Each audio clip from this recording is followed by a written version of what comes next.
ఆయన నాటకాలు పిచ్చి వదిలేందుకు ఇప్పుడు ఆయనకిచ్చిన పాలల్లో మంగిచ్చిన నిర్మోహ చూర్ణం కలిపాను కదా, అది 100% సక్సెస్ఫుల్ గా పనిచేసి రేపొద్దున కల్లా ఆయన నాటకాలు పిచ్చి పూర్తిగా డిలీట్ చేసి నా సంసారాన్ని బాగా రీఛార్జ్ చేయి భగవాన్.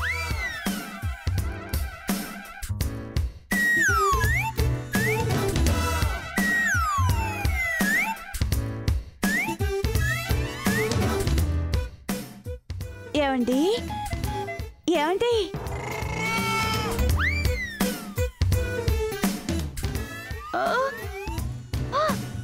అమ్మయ్యా, మొత్తానికి మా మంగిచ్చిన నిర్మోహన చూర్ణం ఈయన మీద బాగానే పనిచేస్తుందన్నమాట.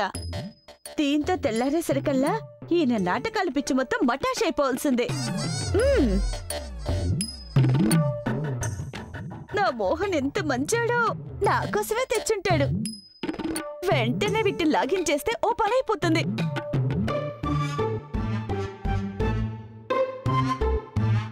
అరే సారథి, సీన్ పేపర్ ఇరా. అరే డైలాగులు చూసుకుంటాను, సీన్ పేపర్ ఇరా. సంబంధం ఏంటి? అసలు ఈ మహానుభావుణ్ణి ఓ గొప్ప నటుడిగా గుర్తించిన వాళ్ళని అనాలి. ఇంతటి టాలెంట్ కి పోటీలో గెలవడం చూస్తుంటే నవ్వు వస్తుంది. మా మంగ దయవల్ల నా ప్రయోగం వెంటనే పనిచేసి తెల్లారే కల్లా ఈయన నాటకాలు పిచ్చి పూర్తిగా వదిలిపోవాలి. నేను కూడా కాసేపు నడుం వాలిస్తే తెల్లారిపోతుంది.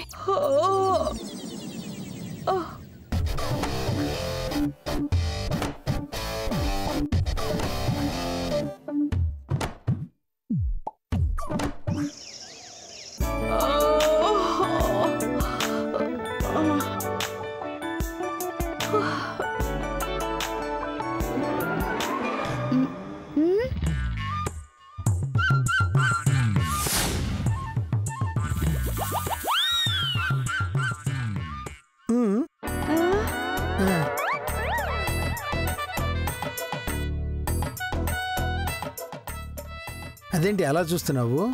ఇదిగో ఈ కాఫీ నీకేనే. ఏమండి, నిజంగా మీరేనా? అఫ్ కోర్స్ నేనే. నీకు అసలు ఆ డౌట్ ఎందుకు వచ్చింది? ఎందుకు రాదు? ఏ జన్మలోనూ వంటింట్లో అడుగు పెట్టని మీరు ఇలా కాఫీ చేసి నా కోసం తెస్తున్నారంటే ఆశ్చర్యం కాక ఇంకేమొస్తుంది? ఓ అదే, ఎందుకో నాలో తెలియని మార్పు వచ్చింది. ఎప్పుడు నీతో చేయించుకోవటమేనా? నేను కూడా నాకు చేతనైనంత నీకు సాయపడాలి అనిపించింది, అందుకే ఇలాగా. నిజంగానే ఇంత గొప్ప మార్పు వచ్చిందా? నేను అస్సలు నమ్మలేకపోతున్నానండి. నిజమే, నన్ను నమ్మరాజీ. నువ్వన్నట్టు మీ మదర్ ప్రామిస్. ముందు ఈ కాఫీ తీసుకో.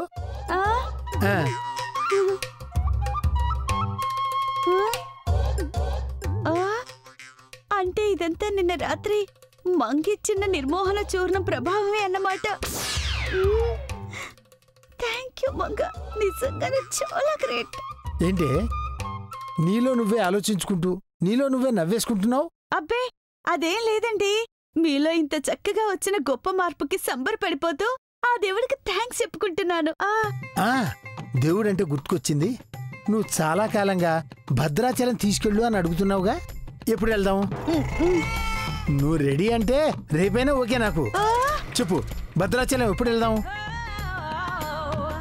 అదేంటి రాజీ అలా చూస్తావేంటే? అడుగుతోంది నిన్నే, చెప్పు. ఎందుకో మీరనేదేది నాకు అస్సలు నమ్మబుద్ధి కావడం లేదు. ఎందుకు? నేనొకసారి మాట ఇచ్చానంటే అది చేసి తీర్తాను, నీకు తెలుసు కదా. కానీ ఓ పక్క నంది నాటకాల పోటీల కోసం క్షణం తీరిక లేకుండా రిహార్సల్స్ కి వెళ్తున్నారు, మరి భద్రాచలానికి రేపైనా రెడీ అంటే నమ్మేదేలా? ఓ అదే, నువ్వు నమ్ముతావో లేదో కానీ నేను ఆ ఆలోచన పూర్తిగా డ్రాప్ చేసుకున్నాను రాజీ. ఇప్పుడే కాదు, అసలు ఎప్పటికీ ఆ డ్రామాల జోలికి గాని వాటిలో యాక్టింగ్ జోలికి గాని పోకూడదని గట్టిగా డిసైడ్ అయ్యాను. నాకెందుకు సడన్ గా ఆ ఫీల్డ్ అంటేనే ఓ స్ట్రాంగ్ నిర్మోహం పుట్టేసింది. మంగా, నీ నిర్మోహన చూర్ణం ఇంత పవర్ఫుల్లా? ఇదేదో గొప్ప మ్యాజిక్. ఏమైంది రాజీ, ఎందుకలా బిగిసిపోయావు? అబ్బే ఏం లేదండి, నీకంత ఇష్టమైన నాటకాల పిచ్చి ఒక్కసారి ఎలా ఎగిరిపోయిందో అర్థం కాక అసలు ఏం జరిగిందని ఈ డెసిషన్ కొచ్చారు. అసలు నేను ఎంత టాలెంటెడ్ ఆర్టిస్ట్ తెలుసు కదా నీకు. అలాంటి నన్ను పట్టుకుని ఆ డైరెక్టర్ గాడు, అదే ఆ శంకర్ గాడు నా జూనియర్ల ముందు నన్ను అంత దారుణంగా ఇన్సల్ట్ చేస్తాడా? మిమ్మల్ని ఇన్సల్ట్ చేశారా? అంటే ఏమన్నాడండి? ఏమన్నాడా? ఎప్పుడైనా నీ మొహం అద్దంలో చూసుకున్నావా? నీకు యాక్టింగ్ కి స్పెల్లింగ్ ఏంటో తెలుసా అంటూ ఏంటంటో వాగుతాడా అంతే. దాంతో నాకు ఆ ఫీల్డ్ మీద మనసు విరిగిపోయింది రాజీ. అంత డర్టీగా హర్ట్ చేశాడా? వెంటనే చాచిపెట్టి గూబ పగలగొట్టపోయారు. ఎందుకు కొట్టలేదు? నా దెబ్బలకి దిమ్మ తిరిగి కింద పడ్డాడు, ఇంకా లేవలేదు. అంటే ఇంకెప్పుడు నాటకాల జోలికి వెళ్ళరా? ఖచ్చితంగా. అది ఇదిగో రాజీ, మళ్ళీ నా కోసం సారథి గాడు వస్తే లోపలికి రానివ్వకు, వాడిని నటించడే బయటికి పంపించేసే అంతే.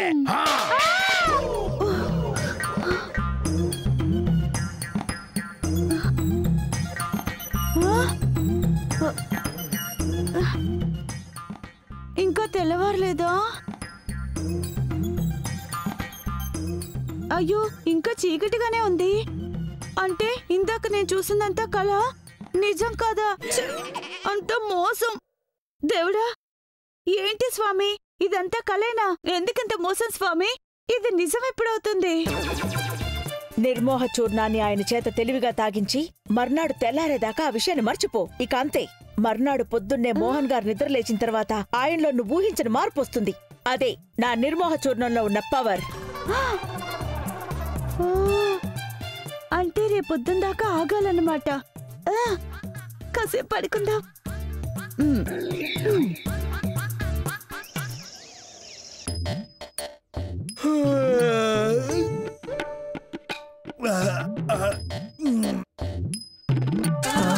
అబ్బో అబ్బో, అయ్యో అయ్యో అయ్యో, కడుమంట. రాజీ, రాజీ, ఎక్కడ వచ్చావే? ఇక్కడే ఉన్నానండి. కళ్ళు మండుతున్నాయి, విపరీతంగా మండుతున్నాయి. కళ్ళు మండుతున్నాయా? ఏమైందండి? ఎక్కడ చచ్చావే? కళ్ళు కనపట్లేదు.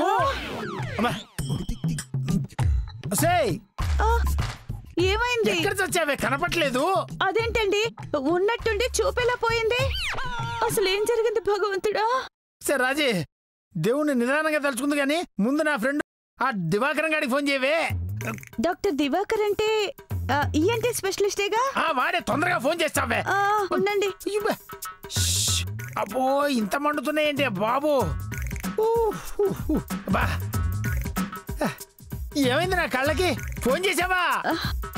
చేశానండి. నాకు ఇవ్వు. తీసుకోండి, రింగ్ అవుతుంది చూడండి. దివాకరం. అమ్మో, రాత్రి పాలలో కలిపిన నిర్మోహన చూర్ణం వల్ల ఈయన చూపుగానే పోయిందా? ఇప్పుడేం చేయాలరా స్వామి? వెంటనే దానికి విరుగుడు చూడాలి. అంటే అర్జెంట్ గా మంగని కలవాలి. నా వల్ల కావట్లేదు. ఎక్కడ కర్మ? మీరు మాట్లాడుతూ ఉండండి, నేను ఇప్పుడే వస్తాను. ఎక్కడికే? నిన్ను కదరా దీన్ని.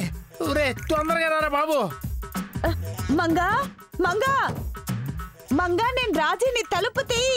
అబ్బబ్బా, ఇదేంటండి ఈవేళప్పుడు ఇంత సడన్ గా వచ్చారేంటి? రాజీ, ఏంటి టైంలో ఏం జరిగింది అసలు? ఇంకా ఏం జరగాలి మంగా? రాత్రి పాలు తాగి పడుకున్న మా వారికి 3 గంటలైనా తిరగకుండా ఉన్నట్టుండి ఆయన చూపు కాస్త పోయింది మంగా.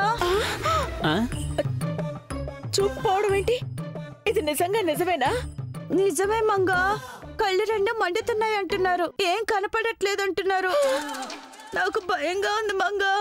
వెంటనే ఆ మందికి విరుగుడేమన్నా ఉంటే ఇచ్చి పుణ్యం కట్టుకో మంగా. ఆ మందేమిటి? ఆ విరుగుడేంటి? అయినా దాన్ని ఆవిడ నిన్ను అడగడం ఏంటక్క? అసలు ఏం జరుగుతుంది? నిజం చెప్పు. ఆ అమ్మాయి కూడా మీద ఏం ప్రయోగం జరిగింది? ఎందుకు జరిగింది? ఎలా జరిగింది? అలా ముఖాలు చూసుకుంటారేంటక్క? మీరేనా చెప్పండి రాజీ గారు. అంటే ఇందులో మంగ తప్పేం లేదు గోపి. మా ఆయనకున్న నాటకాలు పిచ్చి మాన్పించేందుకు ఏదైనా సాయం చేయమని నేనే మంగని అడిగాను. అలా నాకు సాయం చేసేందుకు మంగ పాలల్లో కలిపి తాగించమని నిర్మోహన చూర్ణం ఇచ్చింది. అంటే ఇదంతా నీ నిర్వాకమేనా అక్క? అక్క, అసలు నీ పని ఇలా కాదు. బావుకు ఫోన్ చేసి చెప్తాను. రాంబాబుకి చెప్పొద్దురా, ప్లీజ్ రా, ప్లీజ్ రా. అవును గోపి, ఆ మందు వికటించడం మా దౌర్భాగ్యం. నేను అడుగుతుంది దానికి విరుగుడు ఏదైనా ఉంటే ఇమ్మని. అనుకున్నాను ఇలాంటి దిక్కుమాలి ప్రయోగం ఏదో జరుగుతుందని ముందే అనుకున్నాను. అంతకుముందు ఇలాగే నా ప్యాకెట్ పిచ్చిని తగ్గించడానికి ఏదో మందు పాలలో కలిపి నా చేత తాగించింది. మరి అది పనిచేసిందా? నీ పేకడి పిచ్చి పోయిందా? అఘోరించింది. ఆ మందు కలిపిన పాలు పదే పదే నా చేత తాగించడంతో నా ఆరోగ్యం డ్యామేజ్ అయిపోయి 3 నెలలు హాస్పిటల్ బెడ్ మీద పడుకోవాల్సి వచ్చింది. ఇలాంటి పిచ్చి ప్రయోగాలంటూ అమాయకుల ప్రాణాలతో సర్కస్ చేస్తున్నందుకు మా అక్కని అండమాన్ జైలుకి పంపించినా తప్పులేదు. ఎందుకురా నీకు నా మీద అంత పగ? నాకెలాంటి దురుద్దేశాలు లేవు. ఏదైనా మంచి జరుగుతుందనే నా ఆశ, అంతే. నన్ను నమ్మరా ప్లీజ్ రా, ప్లీజ్ రా. అయ్యో అదంతా తర్వాత, ముందా విరుగుడు చూడని చూడు మంగా. సరే. మోహన్ గారు, హలో మోహన్ గారు. ఓకే అండి, సరే. రాజీ గారు, ఎవరో డాక్టర్ దివాకర్ గారట మోహన్ గారి దగ్గర ఉన్నారట. మిమ్మల్ని అర్జెంట్ గా వెనక్కి రమ్మంటున్నారు. అమ్మయ్య, డాక్టర్ గారు వచ్చారన్నమాట. సరే నేను వెళ్తున్నాను మంగా. నువ్వు మాత్రం ఆ విరుగుడు చూర్ణం దొరికితే వెంటనే తీసుకొనిరా. సరే రాజీ.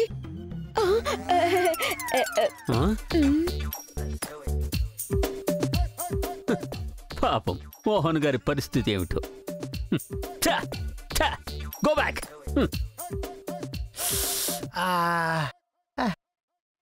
నమస్తే డాక్టర్. నమస్తే అమ్మా. మా వారికి ఇప్పుడు ఎలా ఉంది? కళ్ళ మంటలు తగ్గాయా? పోయిన చూపు తిరిగి వచ్చిందా? ఏం జరిగింది అసలు? మీరంతా బెదిరిపోయే ప్రమాదం ఏమీ జరగలేదమ్మా. ఈ మధ్యనే మన దేశానికి వచ్చిన గ్లకోమా 3D అంటే 3 రోజుల గ్లకోమా అనే వైరస్ సోకింది. 3 రోజుల గ్లకోమా వైరసా? ఆ పేరెప్పుడు వినలేదే. అదే మరి కొత్త వైరస్ అని చెప్పాను కదా. ఓ, అది తగిలిన వాళ్ళకి ఉన్నట్టుండి కళ్ళు మంటలు పుట్టి చూపు డెలీట్ అయిపోతుంది. అయ్యయ్యో, అలా జరిగితే ఇంకా బ్రతికేదెలా? మీరేం కంగారు పడకండి. ఈ ప్రాబ్లం 3 రోజులే ఉంటుంది. దాన్ని ఓర్చుకోక తప్పదు. 4వ రోజున ఆటోమేటిక్గా చూపు వచ్చి అంతా నార్మల్ అయిపోతుంది. కాబట్టి యూ డోంట్ వర్రీ. ఈ 3 రోజులు మాత్రం మీ ఆయన్ని చంటి పిల్లలా చూసుకోవాల్సి ఉంటుంది, అంతే. 3 రోజులేం కర్మ, 30 రోజులైనా అమూల్ బేబీలో చూసుకుంటానులేండి. అన్ని రోజులు అవసరం లేదే. ఆయన చెప్తున్నాడు కదా, 3 రోజులు చాలే. అంటే 1 రోజు అయిపోయింది, ఇంకా 2 రోజులే అనమాట. అంతే కదరా? అంతే అంతే. నేను ఇంజెక్షన్ ఇచ్చాను కదా, ఈ వైరస్ తగ్గడానికి అది చాలు. ఇక ట్రీట్మెంట్ అక్కర్లేదు. జస్ట్ 3 డేస్ ఉంటే చాలు. మరి నీ వెళ్ళారా? ఓకేరా, బాయ్. అర్ధరాత్రం చూడకుండా వెంటనే వచ్చి ట్రీట్మెంట్ చేసినందుకు చాలా చాలా thanks doctor. Good night. No no no no no, good morning. Raji, Raji, ఇక్కడ ఉన్నావా? ఏం కావాలండి? ఉన్నావో లేదు అని. కూర్చోండి. ఇక్కడ. సరే రాజీ, తగలక ఈ వైరస్ నాకే ఎందుకు తగిలింది? అదే నాకు అర్థం కావడం లేదండి. ఎవరి దిష్టైనా తగిలిందేమో. అందుకే ఆ పాడు నాటకాలు, స్టేజ్ ఎక్కడాలు మానుకోమనేది. చాలు ఊరుకో. నేనన్నా నా నాటకాలన్నా నీకు చిన్న చూపే. నా నాటకాలు చూడడానికి ఎప్పుడైనా రా, అప్పుడు నా యాక్టింగ్ టాలెంట్ ఏంటో అలా చూపిస్తా. రంగు పడ్డామంటే ఏంటో నువ్వు చూద్దు గాని. ఏది ఏమైనా ఈ ఒక్కరోజే కదా. హాయ్ మోహన్ గారు. మంగా, ఇలా నీతో ఒక విషయం మాట్లాడాలి. రాజీ. రాజీ ఎటు వెళ్ళింది? రాజీ, రాజీ. మంగా, ఇప్పటిదాకా మా ఆయనకి నువ్విచ్చిన చూర్ణం గురించి తెలీదు. నేనింతవరకు దాని సంగతే ఎత్తలేదు. తనకొచ్చింది అదేదో 3D వైరస్ అనుకుంటున్నారు. కానీ అది నీ చూర్ణం ఎఫెక్ట్ అని నాకు భయంగా ఉంది. మీరు కూడా తెమ్మన్నాను, తెచ్చావా? నువ్వు అనవసరంగా కంగారు పడకు రాజీ. మోహన్ గారిని అబ్జర్వ్ చేసి ఏం చేయాలో అప్పుడు ఆలోచిస్తాను. అయితే నేను చెప్పింది గుర్తుపెట్టుకో. గుర్తుందిలేవమ్మా. Be careful Manga. పొరపాటున బుక్ అయ్యామో మన కొంపలు అంటుకుంటా. హలో, అర్థమైంది. నువ్వు కంగారు పడి నన్ను కంగారు పెట్టుకో. Manga here, don't fear. దేనికేం తక్కువ లేదు. డాక్టర్ గారు, మనం భయపడాల్సింది ఏం లేదని చెప్పారు మంగా. ఇంకొక రోజు ఒప్పుకి పడితే చాలు, ఎల్లుండి కల్లా చూపొచ్చి అంతా బాగైపోతుంది. మోహన్ గారు ఇప్పుడు ఎలా ఉంది? బానే ఉంది మంగా. ఏమండి, మంగ ఇటుంది. ఓహో, సారీ. ఏమే, నా మొబైల్ ఏదే ఎక్కడ పెట్టాను? మొబైలా? తెచ్చారా? తెచ్చినట్టే గుర్తే. చూస్తానుండండి.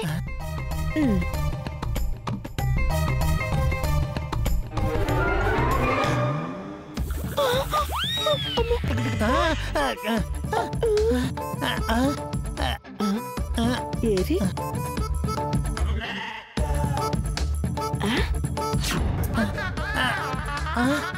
ఇదేంటి? అయ్యో, అయ్యో, రాజే జాగ్రత్త, మోహన్ జాగ్రత్త.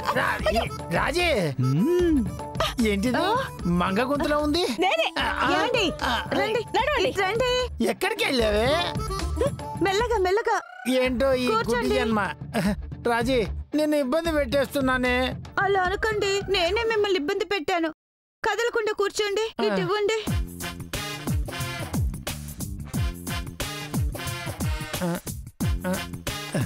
రాజీ కాసేపు నీ ఒళ్ళో పడుకుంటానే. ఇయ్యండి, లేవండి. ఎవరు? ఏంటండి? మంగ. సారీ మంగ, నాకు తెలీదు. It's okay అండి. అదేంటండి, మంగకి నాకు తేడా తెలీదా? పాపం రాజీ, మోహన్ గారికి చూపుతో పాటు మైండ్ కూడా దెబ్బతిన్నట్టుంది. చచ్చా, అవే మాటలు మంగ. మా ఆయనది పూర్తిగా పసిపిల్లాడి మనస్తత్వం అంతే.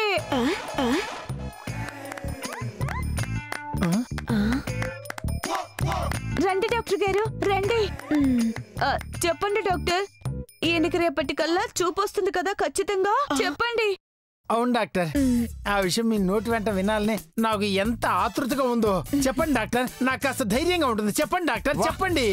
వండర్ఫుల్ రా, యాక్టింగ్ సూపర్ రా, నువ్వు రియల్లీ గ్రేట్.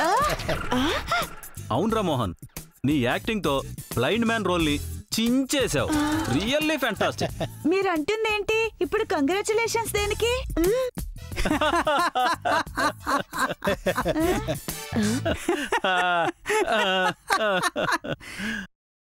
ఇక ఈ సస్పెన్స్ కి తెర దించేస్తున్నాం చెల్లమ్మా. ఇదంతా పెద్ద డ్రామా. అవును, మేము ముగ్గురం కలిసి ఆడిన డ్రామా. పాపం ఇదంతా నిజం అనుకుని భయపడిపోయి ఉంటావు. అదేంటండి మీరన్న 3D గ్లూకోమా, 3 రోజుల గుడ్డితనం, కళ్ళు మండడం, చూపు పోవడం వగైరా వగైరా ఇవన్నీ ఎస్, అంతా ఒట్టి డ్రామానే. అదంతా మీ ఆయన అద్భుతంగా ప్రదర్శించిన డ్రామా యాక్షన్. నో, అదేమి యాక్షన్ కాదు. మోహన్ గారి మీద వీళ్ళిద్దరూ ప్రయోగించిన నిర్మోహ చూర్ణం వల్లే ఈయన చూపు పోయి రాత్రంతా నానా అవస్థ పడ్డారు. నిజానికి కుట్ర సంగతి ఈ పిచ్చి మనవుడికి తెలియదు కూడా. నో గోపి, వీళ్ళలాగా నువ్వు కూడా తప్పులో కాలేసావు. అదేంటండి నన్నంటారు? నేను ఎలాంటి ప్రయోగం మీ మీద చేయలేదు. చచ్చా, నేనంటోంది నువ్వు తప్పు చేసావని కాదు, ఆ నిర్మోహ చూర్ణం నా మీద పనిచేసింది అనుకోవటంలో. మీరేమంటున్నారు మోహన్ గారు? నాకు అసలు అర్థమే కావట్లేదు. కొంచెం క్లియర్గా చెప్పండి సార్. ఏం లేదు గోపి, వెరీ సింపుల్. వీళ్ళ నిర్మోహ చూర్ణం నా మీద పనిచేయపోవడానికి కారణం నేను అసలు అది పుచ్చుకుంటే కదా. అదేంటండి, నేను స్వయంగా నా చేతులతో మీకు అందించాను కదా. నిజమే. ఆ తర్వాత ఏం జరిగిందంటే, ఓసారి అటు చూడు. ఆ కాగితాలు పక్కన పెట్టి ముందు ఈ గ్లాస్ పాలు తాగండి. నా బంగారు కొండ కదా. నువ్వంత గోముగా అడుగుతుంటే గ్లాసులేం కర్మ, గంగాళం పాలిచ్చిన గటగటా తాగేస్తానే.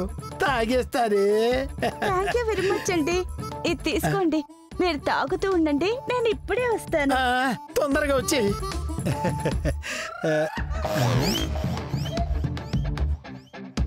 ఏంటి ఈ మధ్య ఎప్పుడు లేంది ఉన్న పళంగా మా రాజీ ఇంత ప్రేమ కురిపిస్తోంది?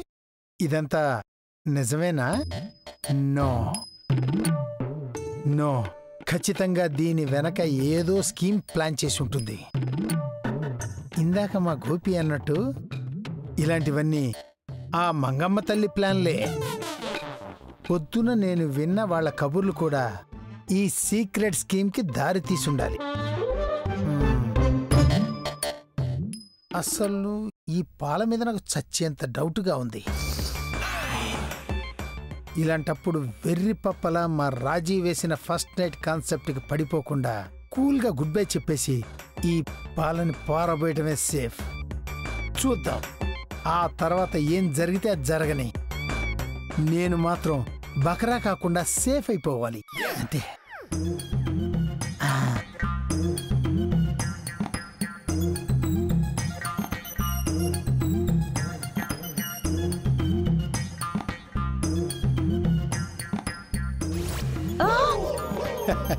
అది సంగతి. ఆ విధంగా వీళ్ల కుట్రని ముందే పసిగట్టగలిగాను. ఆ స్టూపిడ్ నిర్మోహ చూర్ణానికి బలి కాకుండా తప్పించుకోగలిగాను. మరైతే గుడ్డి వాళ్ళు ఎందుకు నటించారు? నిన్ను రాజీని ఫూల్ చేద్దామని. ఇదంతా నటనా?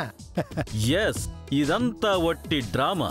మీ ఆయన అద్భుతంగా ప్రదర్శించిన డ్రామా యాక్షన్. ఎందుకో అంత డ్రామా యాక్షన్. మీకు నా యాక్టింగ్ సత్తా ఏంటో తెలిసి రావడానికి. అలాగే మేము రేపు ఆడబోయే నంది నాటకోత్సవాల్లో వీడిది గుడ్డి పాత్ర. దానికి కావాల్సిన యాక్షన్ కోసం ఇదంతా ఒక చిన్న రిహార్సల్ మాత్రమే. ఆ నాటిక రాసింది కూడా ఈ డాక్టర్ దివాకర్ గాడే. యా, బాబోయ్, ఇంత యాక్టింగా? మోహన్ గారు, మీ యాక్టింగ్ అదిరింది బాసు. థ్యాంక్స్.